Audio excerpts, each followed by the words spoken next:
అన్నిటికంటే ఈజీ సద్దన్నం తినడం చాలా ఈజీ. రాత్రిపూట అన్నంలో నీళ్ళు పోసేసి పొద్దున్నే పెరుగు వేసుకొని కొంచెం ఆనియన్ వేసుకొని తింటే అది చాలా హెల్దీ అనమాట. ఎందుకంటే గుడ్ బ్యాక్టీరియా డెవలప్ అవుతుంది. అదే లాక్టోబాసిల్లస్. ఆ లాక్టోబాసిల్లస్ ఉంటేనే నీకు గట్లో హెల్దీగా ఉంటుంది. గట్ హెల్దీగా ఉన్నప్పుడు నీకు జబ్బులు రావు.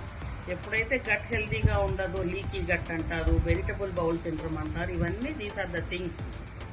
కాబట్టి ఇవన్నీ తగ్గాలి అంటే ఫెర్మెంటెడ్ ఫుడ్స్ తీసుకోవాలి. యాక్చువల్గా ఒక థాట్ ఒక రీసెంట్గా నేను మా చెల్లెలు గట్ మైక్రోబయామ్ చేసుకున్నాను. గ్యాస్ట్రోఎంట్రాలజిస్ట్ డాక్టర్ నాగేశ్వర రెడ్డి గారి దగ్గర. అంటే నేను చెప్పాను ఫెర్మెంటెడ్ ఫుడ్స్ తినాలి అంటే no I want to do it అని. ఎంత ఖర్చు అయింది అనుకుంటున్నారు? ఒక 60,000 ఖర్చు అయింది. ఆ టెస్ట్కి తర్వాత వాళ్ళు ఏమి ఇచ్చారు అంటే సద్దన్నం తినమని. సద్దన్నం కూడా కాదు, మజ్జిగ తాగమని చెప్పారు. అంటే మన వేదాల్లో ఉన్నటువంటివి మళ్ళీ తిప్పించి మళ్ళీ ఇచ్చి డాక్టర్స్ చేసి దాన్ని మళ్ళీ ఒక డబ్బు రూపంలో మనకు తెలిసిందానే మనకు చెప్తున్నారు. కాబట్టి ఆలోచించండి. ఫెర్మెంటెడ్ ఫుడ్స్ యొక్క ప్రభావం చాలా ఉంది గట్ మీద. కాబట్టి ప్రతి ఒక్కరూ ఫెర్మెంటెడ్ ఫుడ్స్ తీసుకోండి.